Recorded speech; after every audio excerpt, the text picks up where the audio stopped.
Last night I had no intention of watching any television because I'm just bored by it all. It's the same stuff over and over again, the same people over and over again. But then I heard that Ann Coulter was going to be on the Laura Ingraham show. So I said, oh, well, that I will watch. Boy, oh boy, oh boy. Ann Coulter's on with me right now. Ann, 52 minutes I had to wait for you to be on that show last night, and then you were like gone before I, could appreciate your commentary. What was that all about? Yes, it was a little disappointing, especially because I really wanted to talk to Laura, a lawyer, one of the few lawyers hosting a TV show, right, about this nonsense of Republicans, and I might add all of these allegedly hardline, lobbying groups in Washington on immigration for just DACA. Okay, we'll give you amnesty, but just for DACA, right. And we want these, three things in return. No, that was not Trump's campaign, and there's a reason he won an overwhelming victory in the Electoral College despite all odds and being a very unusual candidate. It's one thing and you understand it, but Laura would understand immediately where a line is written in the law is generally not, and sometimes particularly not where the law will be drawn in practice. Right. This is something lawyers learn about over and over again with the Coast theorem out of Chicago, but particularly in this case, we've tried drawing this line before, and we know what happens when it gets to the government and it gets to the courts.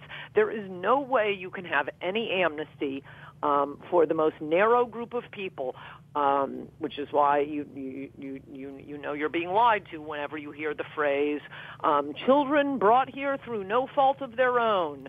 That is a lie. It will be an amnesty. It will be a complete amnesty for everyone because that is how it will be interpreted by the government.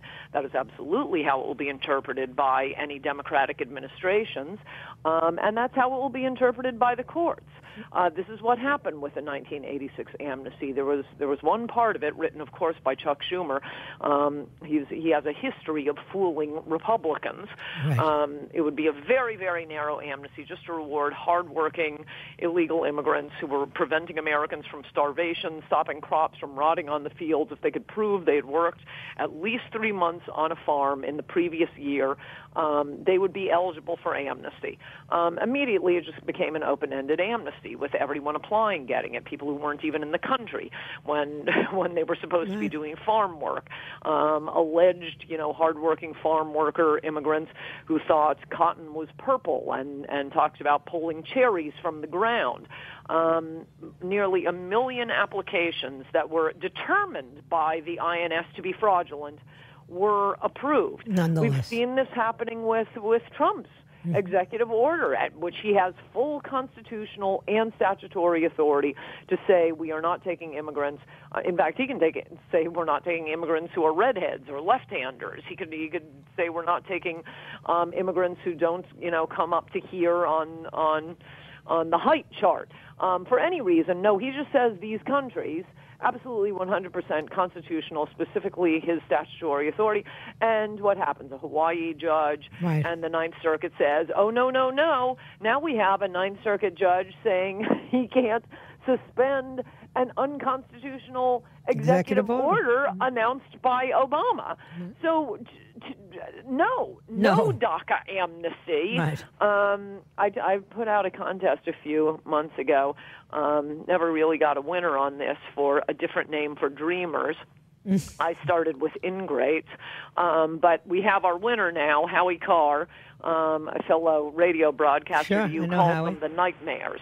The nightmares. Well, listen, in many instances, that's exactly right. And you are so on the money when it comes to the ever-expanding, no matter what you say in the beginning, government will turn it into a general rule. Or, if not, the ACLU will sue and say you can't afford this to this group and not to this group. That's discrimination. And then it's game over. Absolutely include criminals, even without a dreamer or a nightmare amnesty on the books.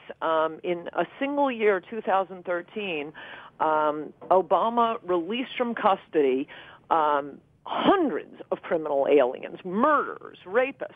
And famously, an incident described in my book, Adios America, in the I think it was the 6 months, a run up to the 1996 election, the Clinton administration, coming from the White House, they ordered the INS. We want pedal to the metal. We want 1 million illegals legalized in time to vote for me. Mm-hmm. They had the INS. What was her name? Doris Meisner working.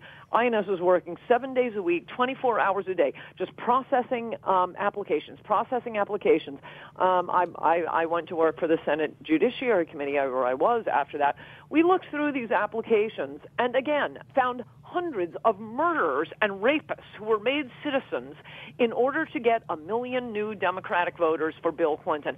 That's without an amnesty on the books. Right. No, the reason we voted for Trump was for deportations and a wall, not for, here, just this little amnesty for, children brought here through no fault of their own. Anyone who says that is a liar and is trying to grant a full and complete unconditional amnesty. None of the requirements attached to these laws, the ones about, I also go through in Adios America, English language requirement. Oh, no, that was thrown out by the INS. Have to pay a fee. No, that was thrown out by the INS. Have to pay back taxes. That was thrown out by the IRS. There are no requirements that will be met. We've done this over and over again. Exactly. It is 100% amnesty. There can be no DACA amnesty. And this idea that, the Republicans' first offer is, okay, we will give you amnesty. Now, here are our little requirements. In a month. Our position is, wall, no amnesty ever.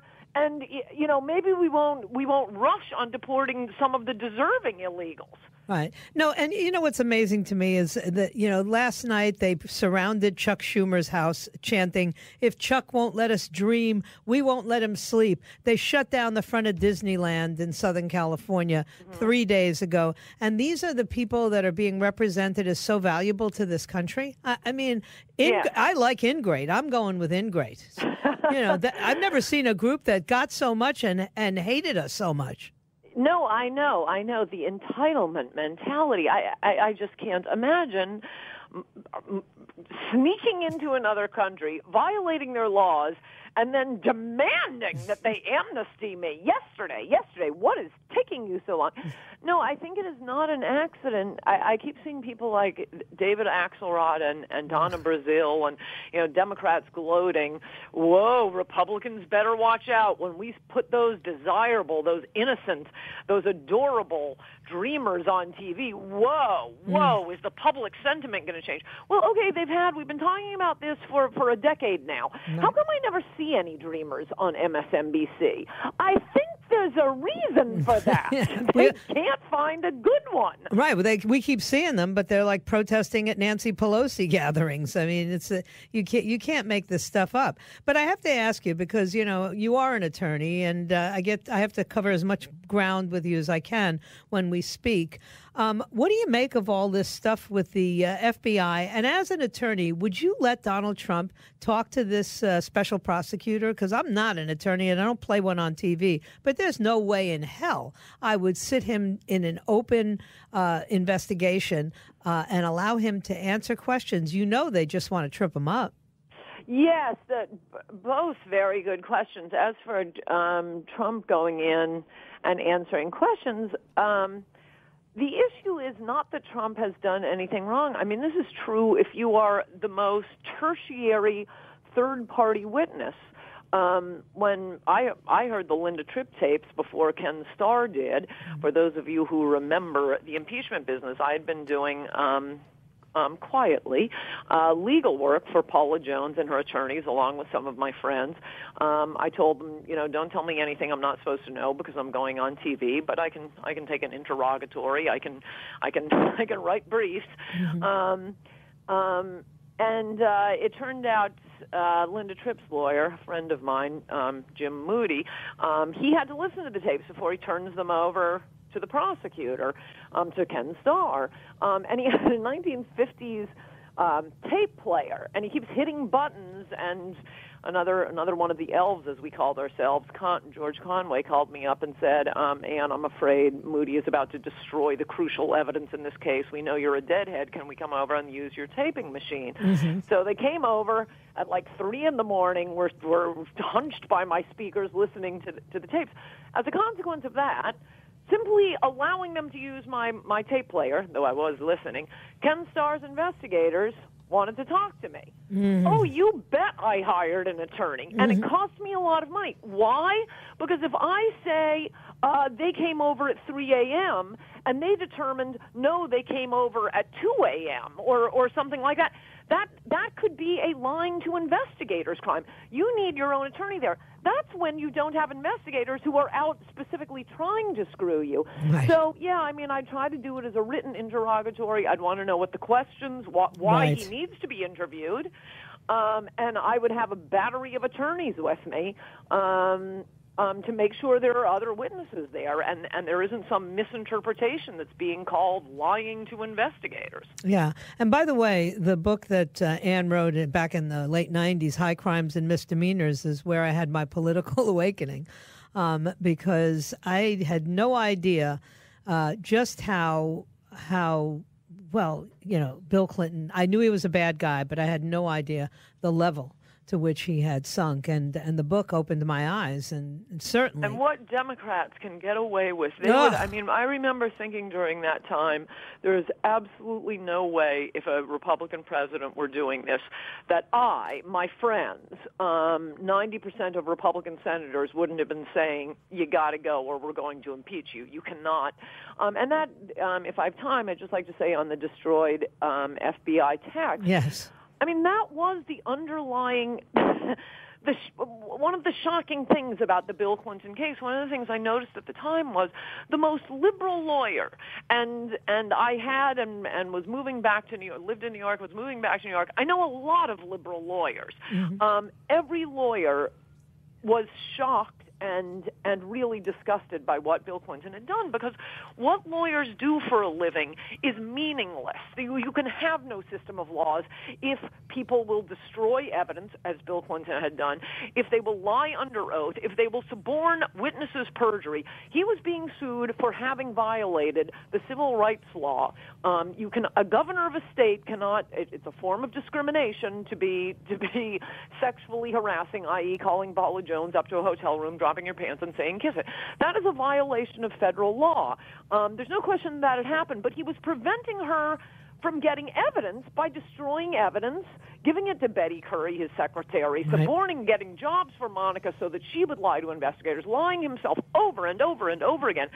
That is what is pretty shocking about the missing FBI text. I don't know what you think about in your normal life, but when you work at a law firm, one thing you know absolutely is if this is going to be evidence, no destroying it. The entire law firm goes to prison if you do that. Exactly. But, nothing will come of this. That's what's so frightening to me, is that it's being dismissed and poo-pooed on all the major networks. It's like it's not even a story. They want to know what Jeff Sessions said in his testimony before Robert Mueller. That's all they're talking about. It's true, though. I will say I do want to see the text. I mean, I hate talking about anything. I do want to hear more. I want to see them.